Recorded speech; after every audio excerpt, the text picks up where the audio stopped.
Hello, guys, and welcome again to another episode of Viva Barca, the home of everything Barca. In this special episode, yes, I call it special episode because we're going to be having an in-depth view of the tactical analysis of this team, the structure of this team as a whole in this season 2020-21 season, and most especially diving into the structure of this team with Messi and without Messi. Of course, he's played most of the games this season, and for the few games that he has missed, we're going to be having an in-depth view of how the structure of this team is going to be. Now, considering the fact that his future is still left up in the air with his current deal set to expire in the summer, Barcelona and Laliga are facing the prospect of losing Messi once that happens. With all the recent turmoil surrounding the Argentine, it wouldn't be a surprise to truly see him leave, but it would put the Blaugrana in a tricky situation. This team are much stronger when Messi is in the team, obviously. That much we can say with relative certainty. However, recently, Elche's coach Josh Almiron stated the Catalan look like a more structured team when Messi is not in the squad. While this doesn't necessarily mean they are a better team without him, it does force an interesting narrative.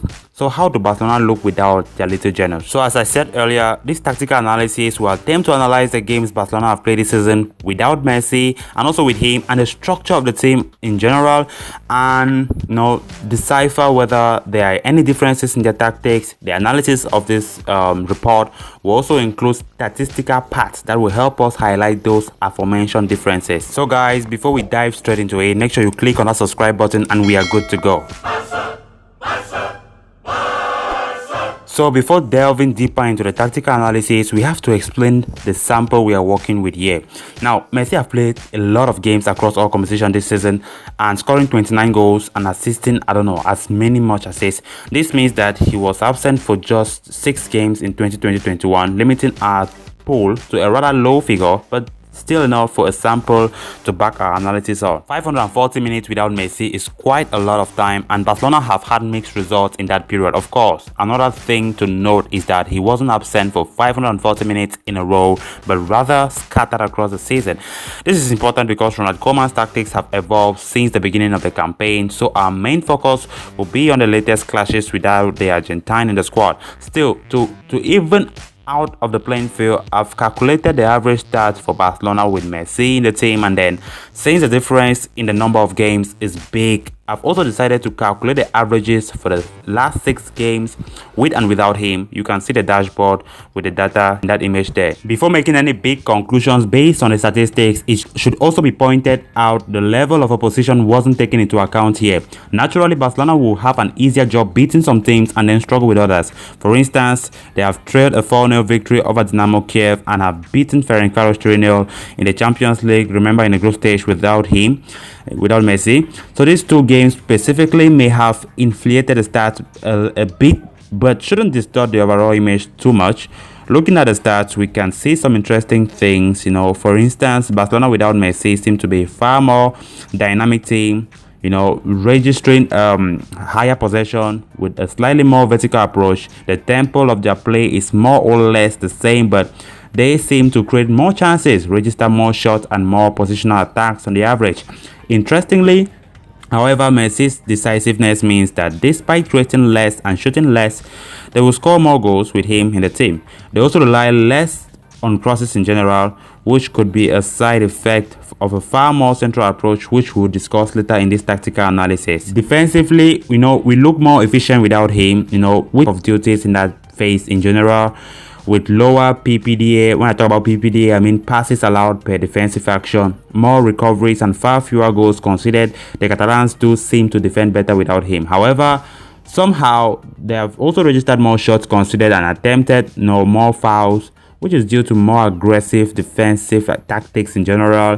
Finally, let's look at some main structural differences before dissecting them a bit further. In that image there, as you see, our 4 pass maps, with 2 being with and with 2 without Messi, in the team, I've highlighted some of the main differences that can be seen from the graphs. Firstly, let's look at the team shape and the change in roles. Antoine Griezmann's positioning is very interesting because it seems like the former Atletico Madrid star is giving Messi's role whenever the Argentine is not around. Looking at his positioning in both of the games on the left, it's clear in mimics Messi's positioning on the right. Griezmann will have a more central role and will drop deeper when necessary.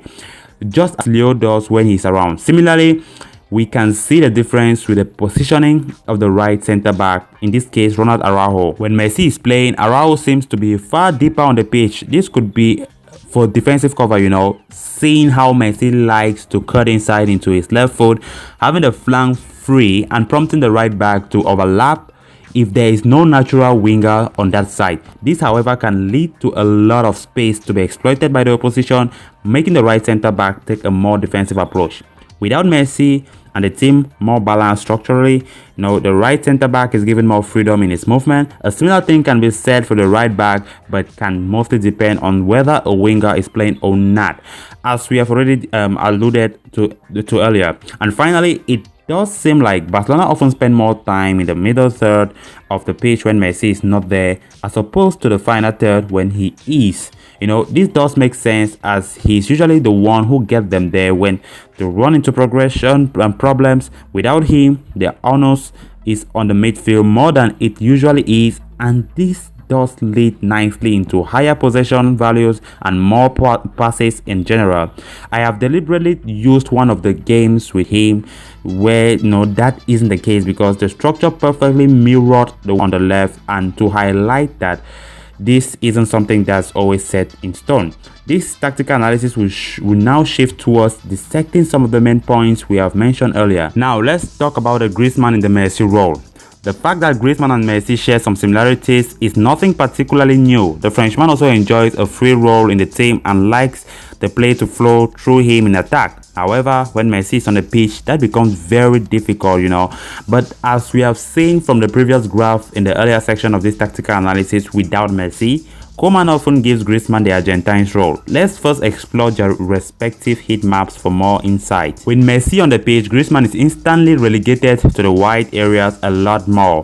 While that is not necessarily a completely unfamiliar role for the Frenchman, it can be limiting. Without Messi, however, we can see him in the central areas far more, and at the very least, occupying the right half space as well as the deeper areas on that side. Being a left footer who likes to cut inside, not unlike Messi, the inverted forward role on the right side plays to his strength much more. We can also see the similarities in their respective approaches, as Griezmann affects the build-up phase with a tendency to drop deep and keeps the structure symmetrical with the with the wide positioning. Before moving on to some game example of how this is done when Messi is not playing, let's quickly see Griezmann's dashboard compared to other La Liga strikers. Note that the data used is only for the domestic league, with other competitions excluded. What's particularly interesting is the data concerning the build-up phase and progress. Griezmann is one of the most involved strikers in the league, despite often getting criticized for being too invisible. Just the fact that he's in the top 7 passes and top 11% in overall passes per 90 is further proof of his involvement. As a finisher, however, he should be doing far more than he currently is, missing a lot of balls. His expected goal contribution is higher than his real goal contribution, which can be attributed to below par conversion. Still, with a high number of touches in the box, shots, and overall successful attacking actions, Griezmann is turning into the player Barcelona need. But how does he function when Messi is not around? That's the question. The past maps we saw earlier in this tactical analysis have already given us a template to look for. Now, in that image there is also an image from the clash against Real Sociedad, not this recent clash, but the clash in the Super Cup, where we won on penalties, where Messi was absent.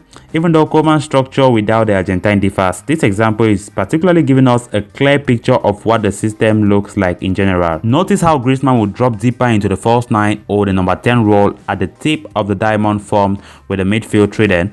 Now, with this particular movement, Barcelona can create a central row overload, given their usual preference for those channels as opposed to the wider ones. Similarly, his movements towards the deeper areas affects the movement of the midfielders. Both Frankie de Jong and Pedri, who are the usual number 8 within the system, will often take up a much more advanced position because of Griezmann's movement. The similar thing happens with Messi. So, in this regard, Barcelona are mostly changing the personnel rather than the structure and tactics. But there is much more than initial meets the eye, and we are touch upon it further down the line of this tactical analysis. With Griezmann in a much deeper role, he can influence play and become the distributor of the team. You can see a good example of that image, but that is what his example also does is emphasize the whole structure of the team. Griezmann is the team striker, yes, but with that free role he gets and the opportunity to use the width of the pitch more effectively without Messi, Barcelona can successfully occupy all 5 of the main channels in attack. Now notice the positioning and space occupation of the forward line as well as the channels they can exploit behind the opposition's defense. That is not to say this kind of structure is never replicated with Messi on the pitch, but his tendency to be everywhere and roam freely usually breaks the main principle of space occupation in any system, the Catalans 4-3-3 included. The Argentine's gravity is also the strong, is also that very strong that it immediately attracts multiple markers, let me say so, which Barcelona can use to their advantage. However, the same can be said of his teammates, all of whom are drawn to him as soon as the opportunity represents itself. This can make the attack predictable and very linear, sometimes even resulting in fewer chances created and fewer positional attacks attempted per game, as we have seen the stats confirm as well. Griezmann may not have the same pulling power as Messi, but his movement also creates opportunities for Barcelona. You can see the channel he will mostly use to drop deeper when the Argentine is not on the pitch. The Frenchman will use the right half space to open a new passing channel for the back line and use that to progress the play. This is also an instant cue for the midfielders, usually the young, to swap places with him. It's a similar principle we have seen with Arturo Vidal and Messi interchanging positions while the Chilean was still at the club before his move to Serie A. Again, the pitch is fully stretched and space starts to open up. Griezmann drags the defenders away from their position, but it's this tendency to optimize space occupation and offers a different approach that may be the biggest takeaway here, and that's exactly what we will explore more in the next and final section. Now, talking about space occupation and alternate attacking approach, that's what we're going to be discussing now. We have already mentioned how Messi's freedom can affect the whole structure, and we'll delve a bit deeper into that here. The Argentine is very dynamic in his movement and space occupation, and why that allows him to influence play across the pitch.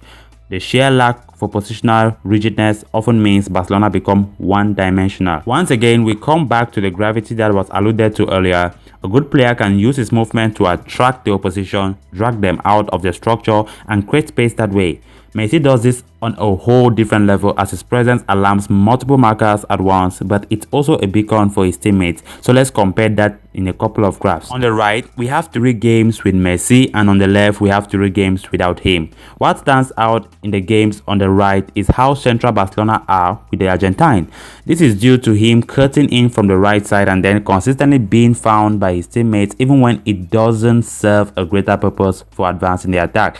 Of course, he's the ultimate difference maker, and that much we know, but his tendency often breaks the structure of the team. Another reason why that is so is due to his preference to come short to receive the pass instead of keeping his position on running into the spaces, and usually he will come a few steps away from the ball carrier to take the ball, which is far from ideal. An even bigger problem could be the fact that with him on the pitch, Barcelona often have too many players with the same tendency. Above, you can see all 3 of Messi, Griezmann and Pedri come short, resulting in Barcelona's half space occupation to be subpar at best. Yes, the wide player, whether that be a winger or a fullback, can change behind the opposition's line, but he's heavily outnumbered to begin with. Messi wants the ball at all times, and why it's difficult not to possession since chances are he will do something good with it. The free roam role can alarm their overall structure. Now, which is what Elche's coach might have meant back when he made this statement. Now, the example that we are seeing in that image shows us another instance of Barcelona's poor space occupation following Messi's abandoning his position. Yes, he offers Sergio Roberto a new channel to exploit, but the Catalans sacrifice a clear presence down the middle because of it. Unfortunately, this is not an isolated case either. If Barcelona play with a winger and Messi at the same time, it means he gets the central role. But due to him dropping so deep to progress the play and take possession in the middle or even the first third, the midfielders are often forced to take his position. However, when that doesn't happen either due to a lack of a fitting profile or simply bad structure on the pitch, the team suffers as a result. Take the game against Athletic Club Bilbao, for example. As an example, Messi is a striker in this instance, at least on paper, while Griezmann is on the left wing and Ousmane Dembele is on the right.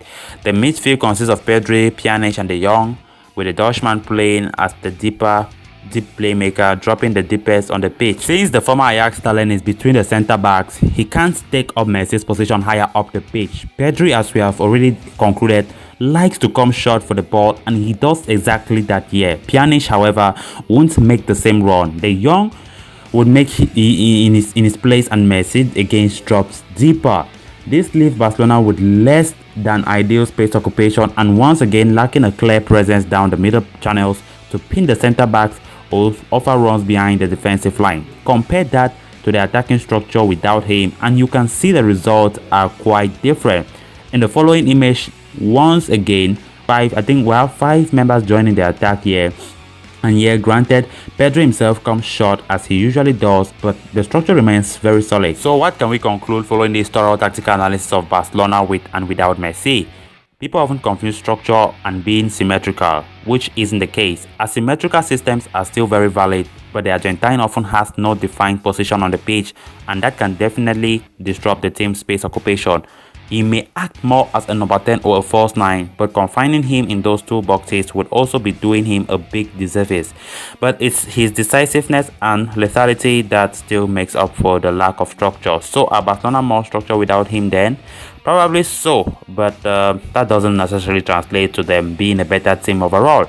That, however, is an analysis for another time. So guys, that's all for our tactical analysis today. So make sure you click on that subscribe button if you did enjoy my video. It's very important we know the structure of our team, not just all about the daily updates or the previews and the reviews, but very important we know the structure, the tactical side of our team.